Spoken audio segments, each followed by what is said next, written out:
I have a brief statement before we take some of your questions. I thought that, well, I think I can use the first person plural.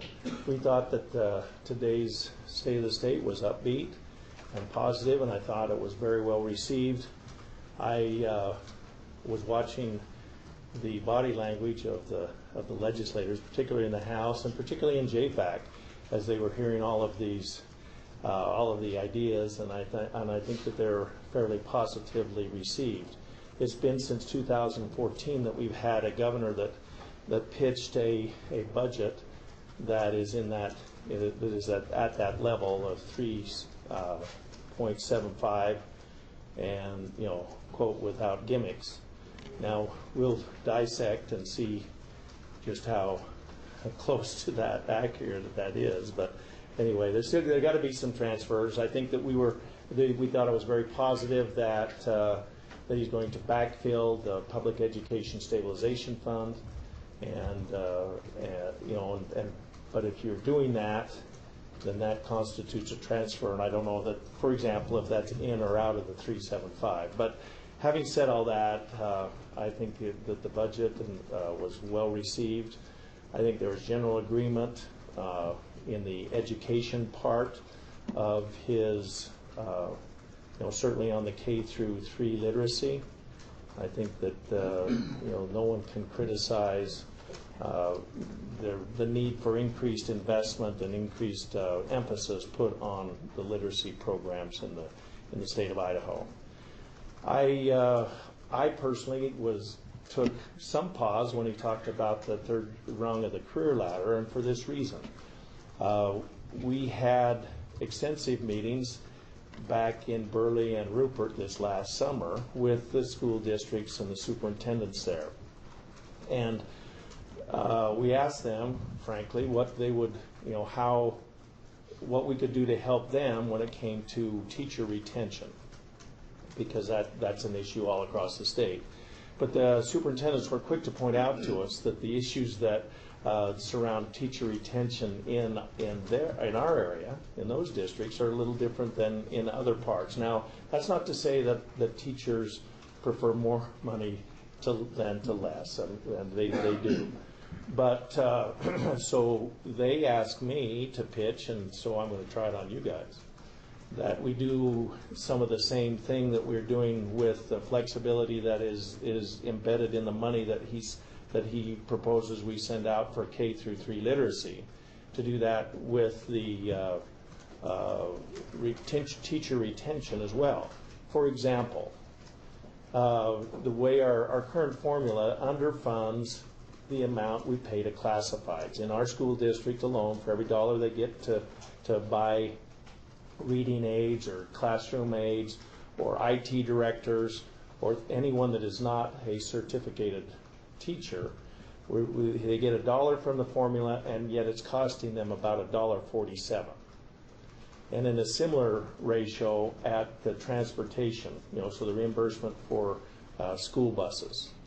And so they said, if you would just true that up in the existing formula, then we could quit robbing Peter to pay Paul, and then we'd have money to address our retention issues. So I don't know. I'll have some research done to see if the numbers coincide.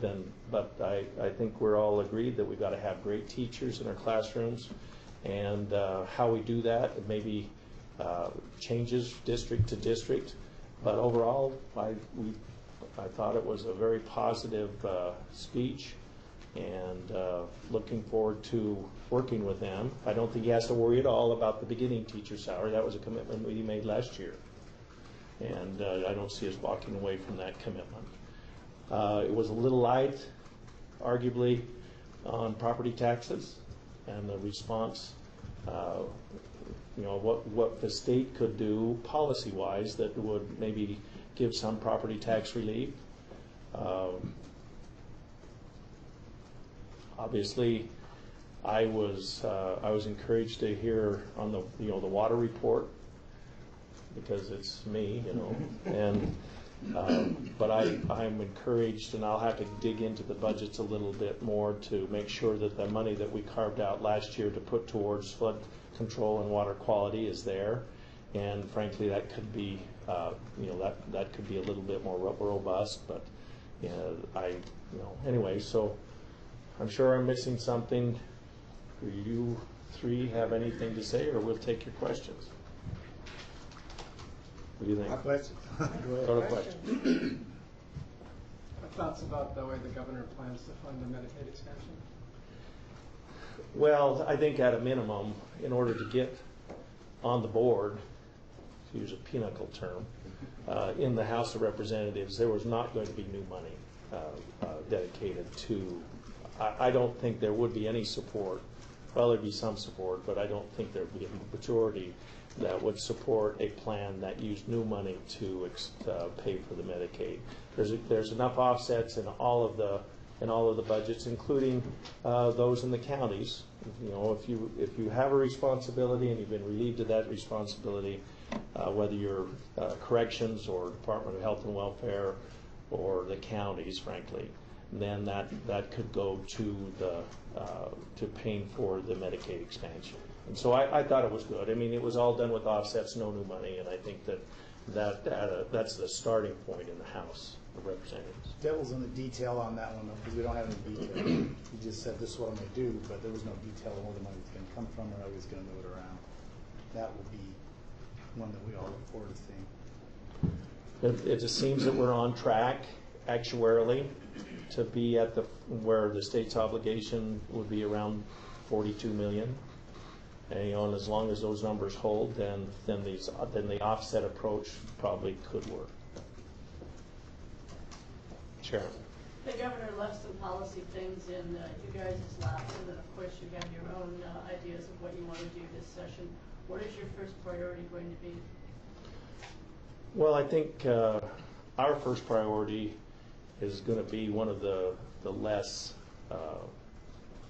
headline-grabbing type things. We've got to get the differences ironed out between the House and the Senate on how we do rules review, and I'm told we have quite a few this year to review. So, but 75% less? Depending on how you calculate. Yeah. No, they used to be commended on that was a big job, number one, and he promised no mischief and delivered. And I think that Governor Little and particularly his agencies are to be commended for doing a deep scrub and throwing it out there that the statutes could use a similar scrub. I think is advice that we all should take. And then in reference to the executive order, that would on a regular basis do a zero-based, what was his term, zero-based regulation or whatever, so that 20% of all the rules, instead of doing it all in 1 year like we did last year, but 20% each year would lapse, and so that in 5 years there would be everything would have lapsed and been gone through with a fine-tooth comb. I think is probably good government, and we probably could do a similar thing with our statutes. We still have to iron out the difference, though, between the Senate and the House, and whether or not one chairman and the governor can make laws through rule process.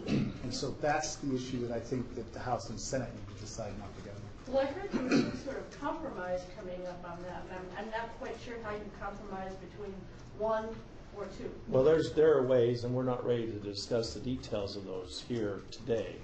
But there are drafts, and we are in possession of those, as are our members, and the Senate has theirs as well. And we'd like to not get out ahead of our members and let them kind of get their minds around it, both on both sides of the rotunda before we have talk in details about it.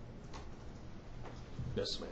You mentioned that the speech was light on property taxes. What are you hoping to accomplish on that issue? Well, phrase that in a good way, because I don't want to pick a fight early on. But,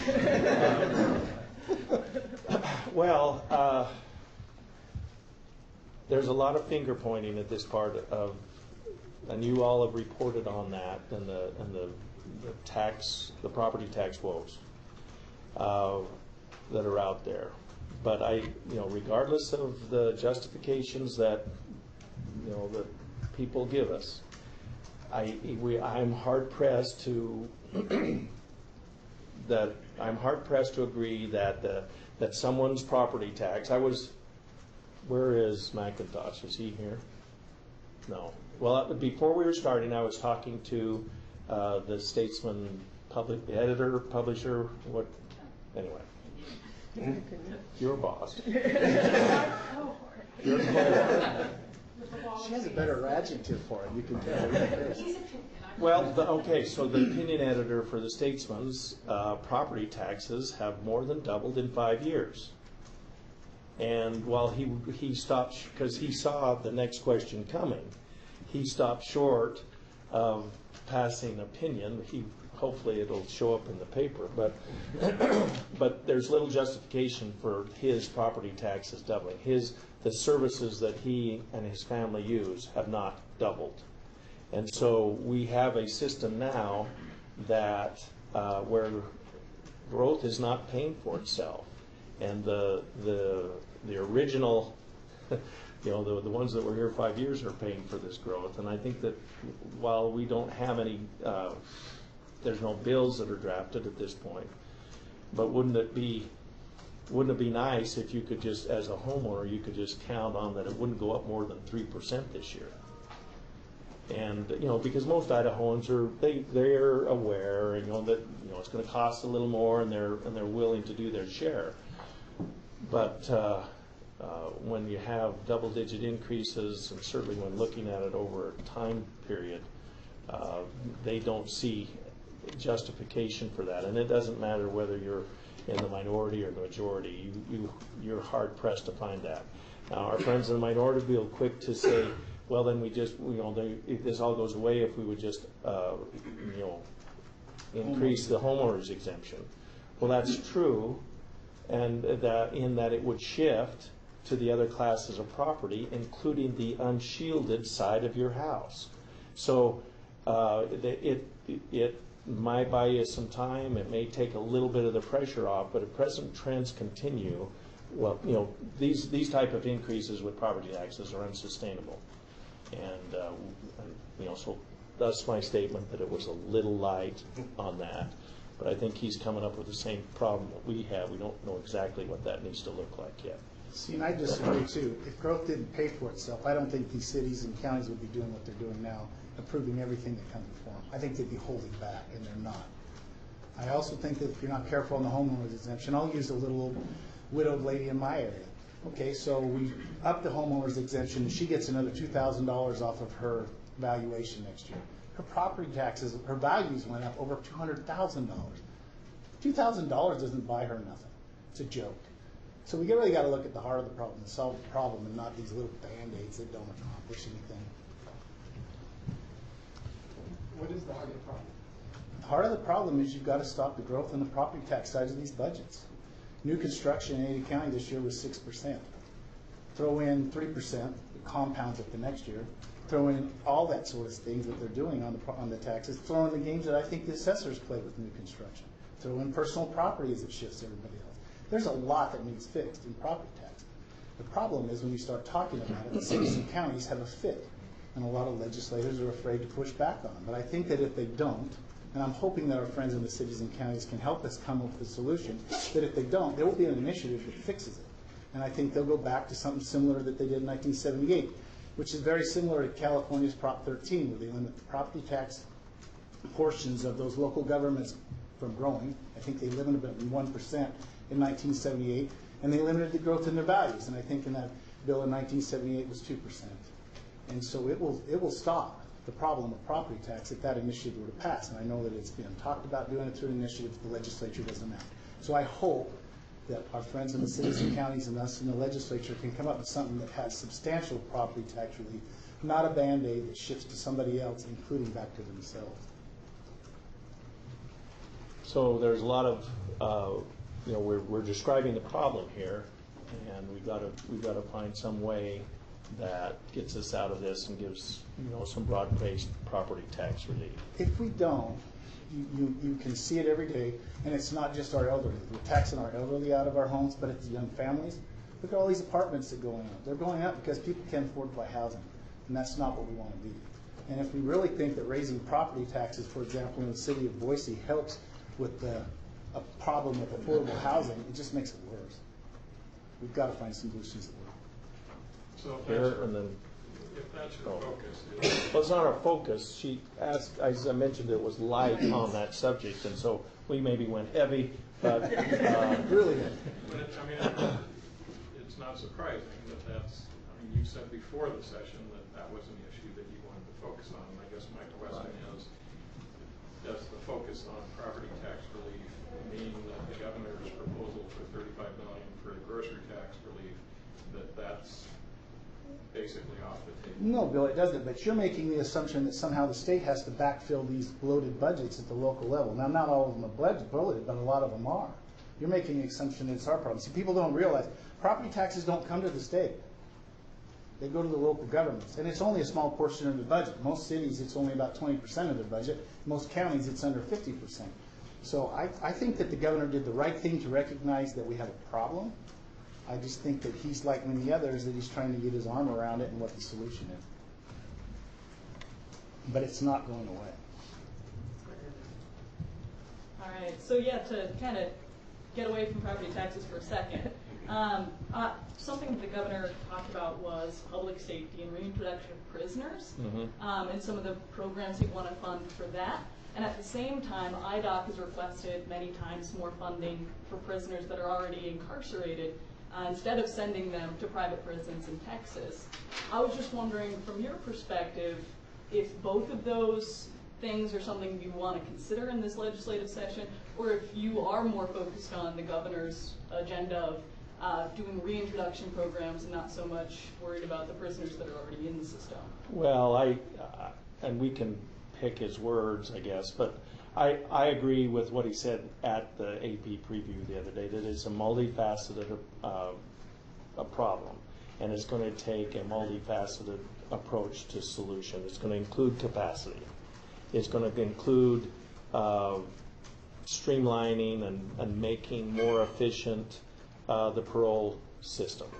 It's going to include programs all along the way so that the recidivism rate drops.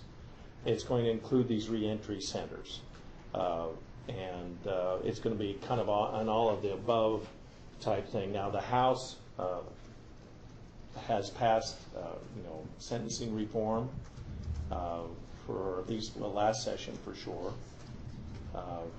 It did not have my vote, as I recall, but I think that all of those things are part of the solution. It's kind of an all of the above. And admitting that we need a larger prison, I don't think is admitting a defeat in Idaho. I mean, we have a large growing population, and with that comes, the need for more capacity in beds and through the programs as well. When you're talking about capacity, do you mean that added capacity in state or continued added capacity in Texas? Well, I just assume, if I had my way, I just assume we house them in Idaho. Now, sometimes as you're building up to having enough to have critical mass for the next Idaho prison, there is, we've chosen to ship some prisoners out of state, and and so you can make a case for that. But I think long term, I think Idaho needs to house their own prisoners. And another thing I think is that when counties are housing Idaho prisoners, the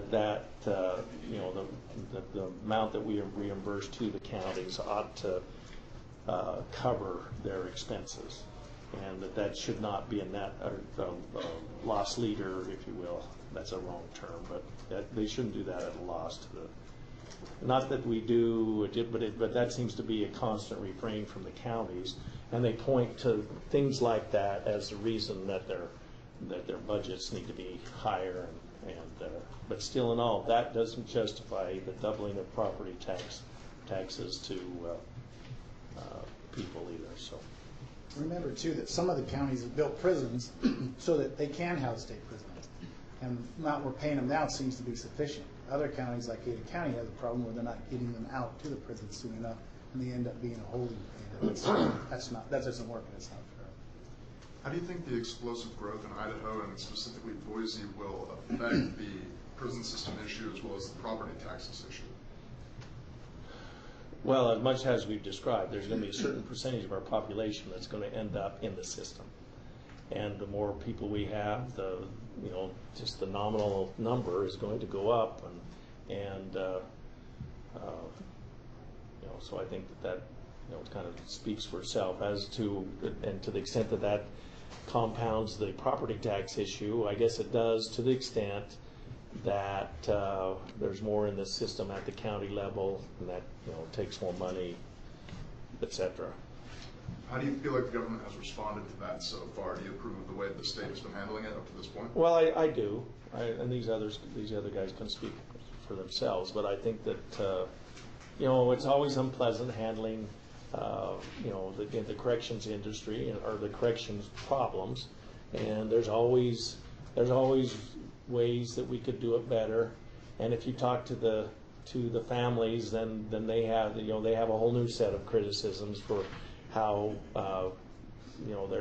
their family member's been mistreated or whatever. But I think for the most part, it's always a sticky business, and I think we do it as well as could be expected. Cynthia, we can do one more. Cynthia, go ahead.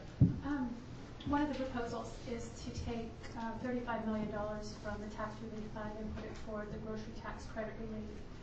The details yet to be worked out. Mm-hmm. But last week you talked about the importance of keeping non-residents paying that sales tax and trying to give relief to residents. How would you like to see that? What would you like to see that $35 million in relief? I was hoping to do that.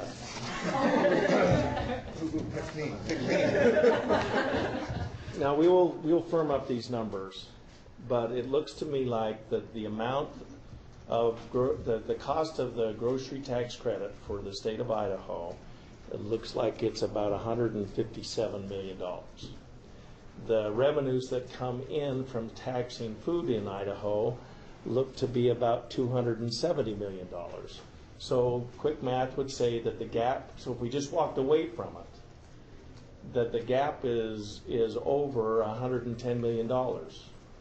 Well, would seem to me that all of the things that we talked about today are going to take some money, and if we walked away from taxing food right now and just end the grocery the credit, that you'd be down north of $110 million. But what if we took that $35 million that we were talking about and we raised the credit that you and your family gets here now?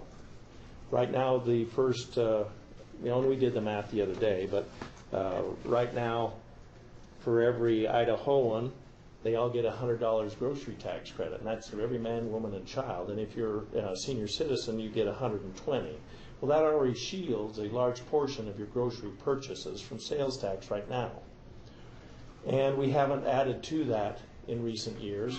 But what if we took that $35 million and added to the grocery tax credit that is due to all Idahoans, and further negate the sales tax that they pay on food?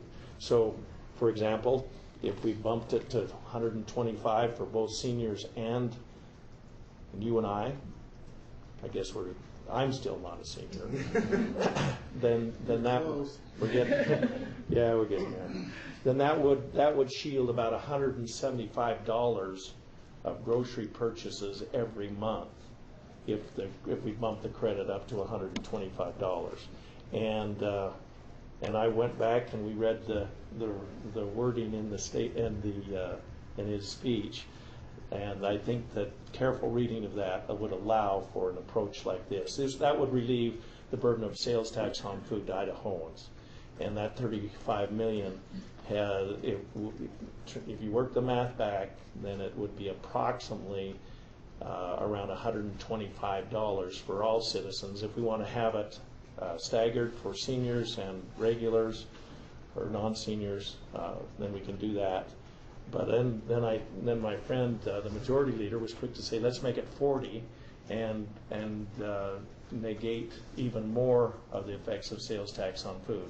Looking towards the day, but see, if you put 40 in now, let's stipulate that it was $110 million gap, and we put 40 in it, then next year the gap is only $70 million, and you get closer to being able to remove the credit and the sales tax at the same time and not have the impact in the state revenues. You see what I mean? Long answer to a short but important question. That's it. All right, thank you.